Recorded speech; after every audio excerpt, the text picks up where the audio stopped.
پاکستان نے حالیہ برسوں میں سالانہ 2.5 ملین سے زائد موٹر سائیکلیں تیار کی ہیں، جن میں سے زیادہ تر پرانے ماڈلز ہیں۔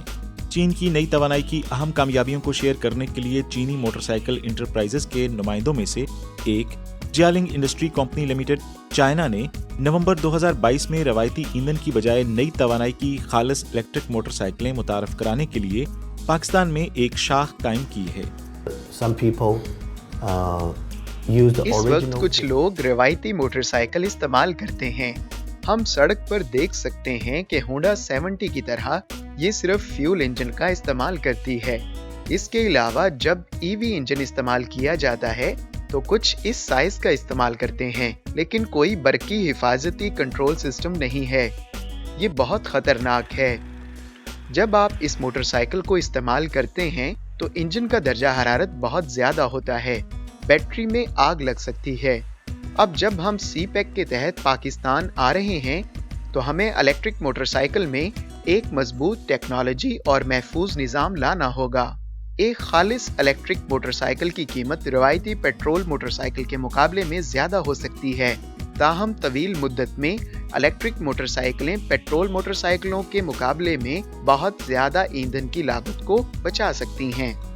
چین اور پاکستان کے درمیان تجارتی اور اقتصادی تعاون کو فروغ دینے کے لیے جون 2022 کو چائنا جیالنگ گروپ نے پاکستان گومن گروپ کے ساتھ تعاون کے معاہدے پر دستخط کیے، جس کے تحت پاکستان میں نئی توانائی کی موٹر سائیکلوں کی پروڈکشن لائن قائم کی جائے گی۔ پرزوں اور دیگر حصوں کی تیاری کو بتدریج مقامی بنایا جائے گا اور جیالنگ برانڈ کے تحت پاکستانی مارکیٹ میں مصنوعات فروخت کی جائیں گی۔ ہم پاکستان میں ایک فیکٹری قائم کرنے کا ارادہ رکھتے ہیں۔ ہم اپنا head office, chief engineers, technology اور انتہائی خاص اور پیشہ ورانہ مشینیں بھی پاکستان منتقل کریں گے۔ ہم اپنے عملے کے کارکنوں کو تربیت دینے کے لیے کچھ چینی انجینئرز کا طویل عرصے تک پاکستان میں آنے کا انتظام کر سکتے ہیں۔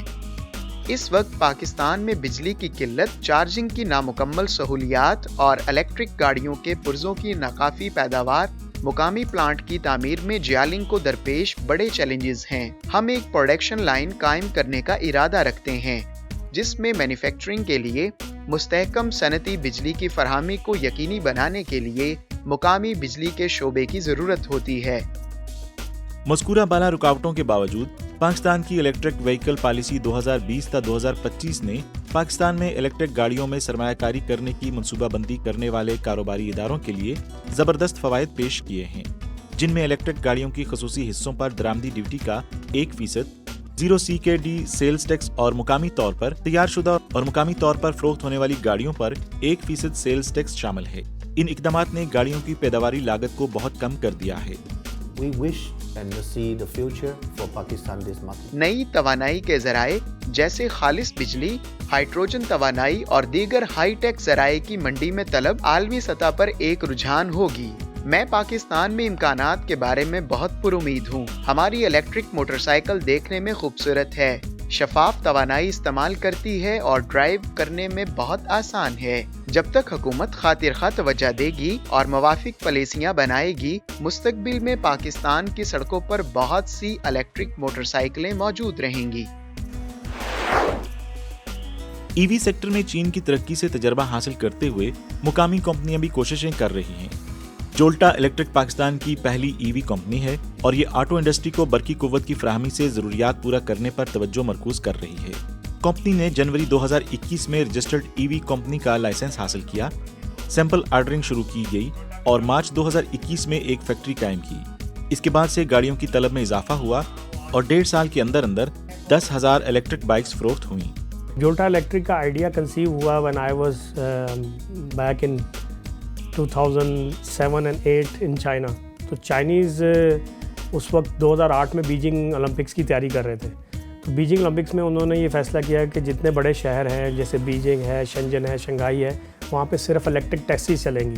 سو آپ امیجن کریں جب دنیا ابھی پوری طرح engine based, ICE based, combustion based cars کو فوکس کر رہی تھی، تو اس وقت چائنا جو ہے وہ الیکٹرک کارز کو as a driving, as a taxi کے طور پر انٹروڈیوس کروا رہا تھا۔ تو وہاں سے ہوا کہ یار this is something that gonna be big in future. لیکن پھر بات جو ہے وہ آئی گئی ہو گئی، and then I move back to Pakistan. Then I started my software business. پھر یہ 2014 میں ٹیسلا جو ہے وہ بہت ہائی لائٹ ہوا and became a big success. So اس آئیڈیا کو فردر جو ہے وہ ری آئٹریشن ملی and then we jumped into 2018 and 19 جب یہ اسموک کا پاکستان میں لاہور میں ایک بہت میجر پرابلم کلائمیٹ کا آ گیا اور پولوشن کا آ گیا. سو اس ٹائم پہ جو ایکس گورنمنٹ تھی they started working on this thing. تو ہم آلریڈی اس کی R&D پہ کام کر رہے تھے. 2019 میں ہم نے اس کی R&D کی اور اس کے جو پارٹس تھے. پاکستان میں پہلی الیکٹرک وہیکل کمپنی کا درجہ ملنا ہمیشہ چیلنجنگ رہا ہے. اس کے بعد 2018 اور 2019 میں جب انہوں نے اس تصور کو اپناتے ہوئے اس پر کام کرنا شروع کیا تو پاکستان میں کوئی EV پالیسی نہیں تھی. راستے میں بہت سی رکاوٹیں پیش آ رہی تھیں کیونکہ سڑکوں پر پہلے سے چلنے والی موٹر سائیکلیں قدرے مستحکم انداز سے رواں تھیں. لوگ برقی موٹر سائیکلوں کے ذریعے دی جانے والی مائلیج کے بارے میں شکوک و شبہات کا اظہار کر رہے تھے اور فاسٹ چارجنگ کا مطالبہ کر رہے تھے. لہٰذا انہوں نے صارفین کو مختلف آپشنز دینے کے لیے مختلف ماڈلز تیار کیے. میں آپ کو بڑا انٹرسٹنگ بتاتا ہوں کہ جب ہمیں یہ لانچ کی تو رسپانس بڑا زبردست تھا because this is some thing new اور ہم نے ایک نیا ٹرینڈ جو ہے وہ لوگوں کو دیا جس کی وجہ سے بہت سا ایکسپرٹ پاکستانی جو ہے کیونکہ وہ اس چیز سے اویئر تھا کہ دنیا میں جو ہے اب EVs کا دور ہونا ہے تو انہوں نے اپنے رشتہ داروں کو یہاں پر اس کا بزنس کرا کے دیا. وہ ہمارے ڈیلرز بنے, ہمارے ڈسٹریبیوٹرز بنے اور ایک نیا بزنس جنریٹ ہونا شروع ہوا پاکستان میں. لیکن definitely everything comes with the prize. So we have to put a lot of investment in terms of awaring the people. Awareness کے اوپر ہم نے بہت زیادہ ایفرٹ کی, پورے پاکستان میں کمپیننگ کی. وسیع تناظر میں عالمی منڈیاں بڑے پیمانے پر الیکٹریفیکیشن کی جانب تیزی سے جا رہی ہیں. وسیع پیمانے پر EV اپنانے والی دنیا تیزی سے یہاں قریب پہنچ چکی ہے. کوئی ممالک جو ہیں وہ کہہ رہے ہیں 2030 تک 60% الیکٹرک وہیکل ہوں گی, کوئی کہہ رہے ہیں 2040 تک 100% ہوں گی. سو سیم وے میں سمجھتا ہوں کہ پاکستان میں بھی 2040 تک we will be crossing at least 60-70% جو ہماری جتنی بھی کمیوٹ ہوگی وہ الیکٹرک ہوگی انشاءاللہ.